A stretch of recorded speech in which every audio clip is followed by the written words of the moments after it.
Middle east की रेत के नीचे दबा बारूद अब हिलने लगा है। एक चिंगारी, बस एक चिंगारी और इतिहास का सबसे खौफनाक अध्याय शुरू हो जाएगा। अमेरिका और ईरान आमने सामने है, कूटनीति की मेज से उठकर सीधे युद्ध की दहलीज पर हैं। आसमान में लड़ाकू विमान, समंदर में युद्धपोत और जमीन पर सन्नाटा। सब कुछ किसी बड़े तूफान से पहले की खामोशी जैसा है। नमस्कार, मेरा नाम है मुकुंद और आप देखना शुरू कर चुके हैं वन इंडिया का स्पेशल न्यूज बुलेटिन देश दिन भर।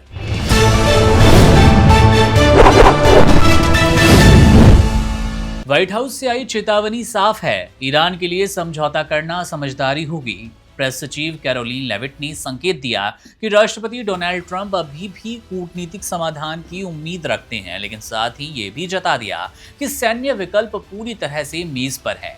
अमेरिका ने क्षेत्र में अपनी सैन्य मौजूदगी तेज कर दी। एयरक्राफ्ट कैरियर्स, मिसाइल विध्वंसक और दर्जनों फ्लाइट्स जेट्स अलर्ट पर हैं। फाइटर जेट्स पूरी तरह से तैयार है। संदेश साफ है, दबाव चरम पर है। दूसरी ओर जिनेवा में अमेरिका ईरान के बीच अप्रत्यक्ष बातचीत से कुछ प्रगति की बातें तो सामने आई, मगर असहमति गहरी बनी है। ईरान अपने परमाणु कार्यक्रम पर राहत और प्रतिबंधों में ढील चाहता है, जबकि अमेरिका मिसाइल कार्यक्रम को भी बातचीत में शामिल करने पर साफ तौर पर अड़ा है। अब यही खाई है इस टकराव की जड़ और यही खाई युद्ध की ओर धकेल रही है पूरी दुनिया को, ईरान को, अमेरिका को। लेकिन इस पूरे खेल में सबसे मजबूत, सबसे बेखौफ चेहरा है आयतुल्लाह अली खामनेई का। अमेरिकी धमकियों के बीच खामनेई चट्टान की तरह खड़े हैं। उनके शब्दों में न डर है, न हिचक, बल्कि है एक बड़ी और सटीक चुनौती। उन्होंने साफ किया कि अमेरिका 47 सालों में ईरान को मिटा नहीं पाया और आगे भी ऐसा होगा नहीं। अमेरिकी युद्धपोतों पर उनकी टिप्पणी ने साफ संदेश दिया कि जहाज खतरनाक है, लेकिन उन्हें समंदर की तह में भेजने वाले हथियार उससे भी ज्यादा खतरनाक। यही वो पल है जहां कहानी मोड़ लेती है। ईरान अकेला नहीं दिख रहा, रशिया, चाइना की मौजूदगी ने समीकरण बदल दिए। ईरान के पास रूसी और चीनी नौसैनिक गतिविधियों की खबरें इस टकराव को वैश्विक रंग दे रही है। यह सिर्फ वॉशिंगटन बनाम तेहरान नहीं रह गया, ये शक्ति संतुलन की एक परीक्षा के रूप में नजर आ रहा है। संदेश परोक्ष है लेकिन गूंजदार। अगर आग भड़की तो उसकी लपटें दूर तक जाएगी। ईरान की संभावित रणनीति साफ नजर आ रही है, सीधे युद्ध से ज्यादा प्रतिरोध और दबाव। हॉर्मुज जलडमरू मध्य में अभ्यास, संवेदनशील ठिकानों की मजबूती और क्षेत्रीय साझेदारों के साथ तालमेल। ईरान संकेत दे रहा है कि वो हर मोर्चे पर तैयार है। जवाब सीधा नहीं, बहुस्तरीय होगा। ट्रंप क्या कह रहे हैं, ट्रंप का क्या कहना है पूरे माजरे पर? उनका रुख दो धार वाला है। सीधे तौर पर एक तरफ बातचीत की उम्मीद, दूसरी तरफ है सख्त चेतावनी। समझौता करो या फिर परिणाम भुगतो, यही है ट्रंप की भाषा। अंतिम फैसला अभी भी लंबित बताया जा रहा है, लेकिन सैन्य तैयारियां बताती है कि समय तेजी से आगे बढ़ रहा है। लेकिन इस पूरे मंजर के बीच सवाल यही कि आगे होगा क्या? अमेरिका दबाव बनाए रखेगा, विकल्प खुले रखेगा, ईरान पीछे हटने के संकेत नहीं देगा, बल्कि प्रतिरोध मजबूत करने वाला है। रूस चीन की मौजूदगी टकराव को रोक भी सकती है या और भी जटिल बना देगी। इस पूरी कहानी में खामनेई एक निडर नायक की तरह उभरते हैं, संप्रभुता और आत्मसम्मान के लिए अडिग।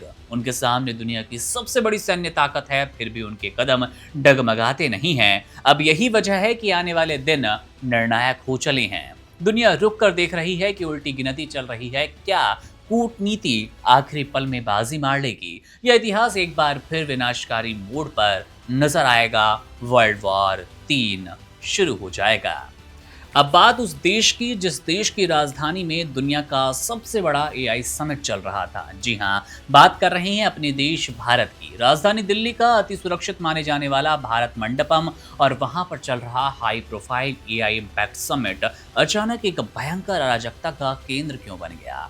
एक ऐसा केंद्र जिसने पूरी दुनिया के सामने भारत की सुरक्षा व्यवस्था की पोल खोल कर रख दी। जब विश्व के 20 से अधिक देशों के राष्ट्राध्यक्ष, 60 मंत्री और सैकड़ों विदेशी मेहमान भारत की तकनीकी शक्ति का लोहा मनवा रहे थे, ठीक उसी वक्त एक ऐसी चौंकाने वाली घटना घटी जिसकी कल्पना किसी ने की नहीं थी। कड़ी सुरक्षा और अभेद्य पहरे को चकमा देते हुए यूथ कांग्रेस के करीब 10 कार्यकर्ता आयोजन स्थल के मुख्य हॉल तक पहुंच गए। अब सबसे बड़ी हैरानी की बात ये कि ये लोग किसी पिछले दरवाजे से नहीं, किसी जुगाड़ से नहीं, बल्कि बकायदा क्यूआर कोड स्कैन करवा कर एक आम आगंतुक की तरह, यानी कि विजिटर के तौर पर अंदर आ गए, जो कि खुफिया एजेंसी के लिए एक बहुत बड़ा झटका है, सुरक्षा में बड़ी चूक है। अब अंदर पहुंचते ही इन लोगों ने अचानक अपने कपड़े उतारने शुरू किए, अर्धनग्न होकर पूरे परिसर में हड़कंप मचा दिया। उनके हाथों में थे बड़े बड़े बैनर, वो बड़े पोस्टर जो सीधे तौर पर प्रधानमंत्री नरेंद्र मोदी के खिलाफ बेहद आक्रामक तीखी नारेबाजी करने लगे और पीएम कॉम्प्रोमाइज जैसे शब्दों का खूब इस्तेमाल हुआ। पूरे हॉल में पीएम इज कॉम्प्रोमाइज के नारे गूंजे। विदेशी प्रतिनिधियों और एआई विशेषज्ञों के सामने ये सब इतनी तेजी से हुआ कि एक पल के लिए वहां मौजूद हर एक शख्स सन्न रह गया। प्रधानमंत्री पर सीधे और गंभीर आरोप लगाते हुए इन प्रदर्शनकारियों ने सुरक्षा घेरे को पूरी तरह से मजाक बनाकर रख दिया। सुरक्षा घेरे का ये मजाक पूरी दुनिया ने आज भारत मंडपम, देश की राजधानी दिल्ली में देखा।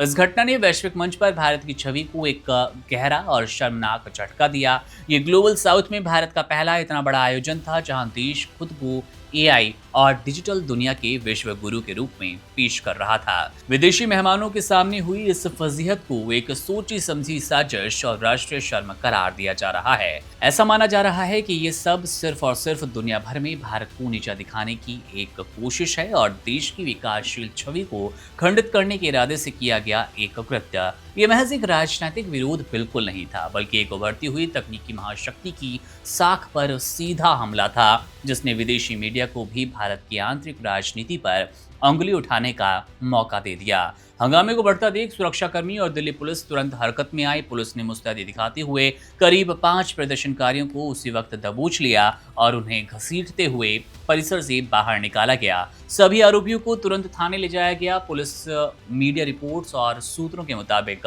फिलहाल थाने में इन प्रदर्शनकारियों को अच्छे से ट्रीट किया जा रहा है, मेहमान नवाजी की जा रही है, लेकिन ये सिर्फ एक प्रक्रिया का हिस्सा है, क्योंकि इसके ठीक बाद इन पर लगेंगे संगीन धाराओं में आरोप। कई धाराएं लगाई जाएंगी।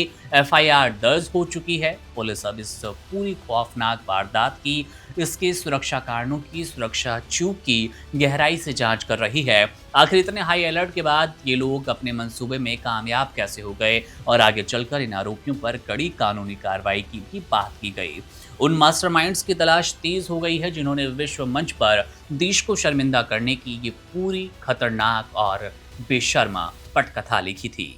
और अंत में बात देश की सबसे बड़ी अदालत यानी कि सुप्रीम कोर्ट से आई उस खबर की जिसने आज पूरे देश में हलचल तेज कर दी। आज देश की सबसे बड़ी अदालत ने एक ऐसा फैसला लिया, एक ऐसा फैसला सुनाया जिसने सियासी गलियारों से लेकर आम जनमानस तक एक नई बहस को जन्म दे दिया।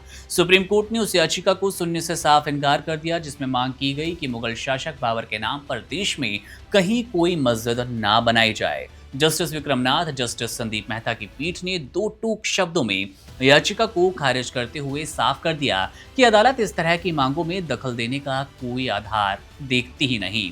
सुनवाई के दौरान याचिकाकर्ता के वकील ने बाबर को आक्रांता बताते हुए तीखी दलील दी। कहा गया कि बाबर ने हिंदुओं को गुलाम कहा था और ऐसे व्यक्ति के नाम पर किसी भी धार्मिक ढांचे का निर्माण देश की भावना के खिलाफ है। याचिका में यहां तक कहा गया कि प्रशासन को आदेश दिया जाए कि बाबर के नाम से जुड़ी किसी भी मस्जिद के निर्माण पर पूर्ण प्रतिबंध लगाया जाए, लेकिन सुप्रीम कोर्ट की पीठ इन दलीलों से प्रभावित नहीं हुई और बिना किसी लंबी बहस में जाए याचिका को खारिज कर दिया गया। इस फैसले की टाइमिंग ने इसे और ज्यादा संवेदनशील बना दिया क्योंकि हाल ही में पश्चिम बंगाल के मुर्शिदाबाद में टीएमसी से निलंबित विधायक हुमायूं कबीर ने बाबरी मस्जिद की नींव रखी थी, बाबरी मस्जिद बनाने की बात की है और दावा किया गया कि वो वहां बाबरी मस्जिद की नींव रखने के बाद पूरी मस्जिद के अब निर्माण कार्य को भी देख रहे हैं। इस घटनाक्रम के बाद ये याचिका सुप्रीम कोर्ट पहुंची जिससे मामला सिर्फ कानूनी नहीं बल्कि राजनीतिक और सामाजिक बन गया। सुप्रीम कोर्ट का इनकार अपने आप में एक बड़ा संकेत माना जा रहा है। अदालत ने ये नहीं कहा कि बाबर के नाम पर मस्जिद बननी चाहिए या नहीं बननी चाहिए। अदालत ने ये जरूर साफ कर दिया कि किसी ऐतिहासिक व्यक्ति को लेकर भावनात्मक या फिर वैचारिक आपत्तियों के आधार पर धार्मिक निर्माण पर रोक लगाने का फैसला न्यायपालिका का काम बिल्कुल नहीं है। ये फैसला सीधे तौर पर कानून के दायरे और संवैधानिक सीमाओं की याद दिलाता है। ये पूरा मामला अयोध्या फैसले की भी आपको याद दिलाता होगा। किस तरह से उस वक्त भी बाबरी मस्जिद को लेकर विवाद विरोध तेज थे। नवंबर 2019 में सुप्रीम कोर्ट ने राम मंदिर निर्माण का रास्ता साफ कर दिया था, लेकिन उसी फैसले में यह भी साफ किया था कि 1992 में बाबरी मस्जिद का विध्वंस कानून के शासन का घोर उल्लंघन किया गया था। अदालत ने संतुलन बनाते हुए सरकार को आदेश दिया था कि मुस्लिम पक्ष को मस्जिद के निर्माण के लिए 5 एकड़ वैकल्पिक जमीन दी जाए, और वो भी अयोध्या की किसी प्रमुख जगह पर। आज के फैसले के बाद सबसे बड़ा सवाल ये कि क्या अब देश में अलग अलग जगहों पर बाबरी मस्जिद के नाम से निर्माण की बातें और भी तेज होंगी। सुप्रीम कोर्ट ने भले ही इस याचिका को खारिज कर दिया हो, लेकिन उसने ये भी स्पष्ट कर दिया कि कानून अपने रास्ते से चलेगा, ना कि भावनाओं या फिर इतिहास की व्याख्याओं के दबाव में।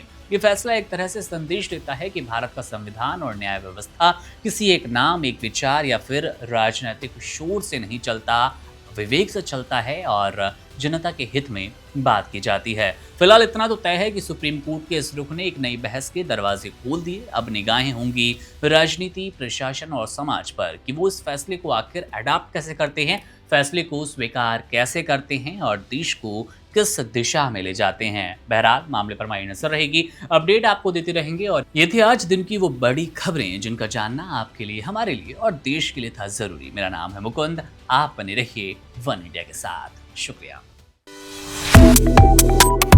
Subscribe to One India and never miss an update.